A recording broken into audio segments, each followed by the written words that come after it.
Hello， 各位同學，大家好啊！咁喺我哋嘅農曆新年嚟臨之際啦，咁呢一度咧有少少嘅建議俾大家嘅。咁第一個建議咧就係我哋嘅作息咧要規律啦。咁大家都知道咧，依家我哋嘅睡眠咧其實係非常之重要嘅。咁一日有充足嘅睡眠咧，我哋嘅假期咧先能夠開開心心，先有能量啦。咁喺放假期間咧，都建議大家能夠養成一個良好嘅休息嘅習慣。咁每一日都 keep 住瞓覺，可能7個鐘左右啦。咁第二個建議咧，就係希望我哋嘅同學們啦，能夠喺呢一個假期期間啦，食得好，亦都食得健康。咁新年期間啦，我哋有團年飯啦，有好多嘅零食啦，亦都好多嘅機會咧，同朋友出去食好嘅。咁都希望大家能夠飲食方面咧多啲注意下，確保我哋假期過得開心啦。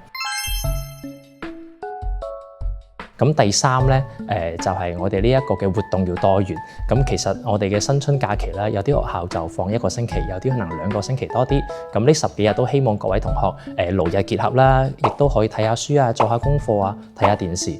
咁亦都可以出邊鬆鬆筋骨，可以做運動。咁與此期間都希望各位唔好長期久在屋企打機啦。咁打機可以嘅，但係要適當地去分配好時間。咁所以最後咧都希望我哋各位同學啦，喺呢一個嘅農曆嘅丙午年啦，能夠過個好年啦，開開心心，享享受受，同我哋嘅親朋戚友啦拜個年啦，咁預祝大家新春快樂！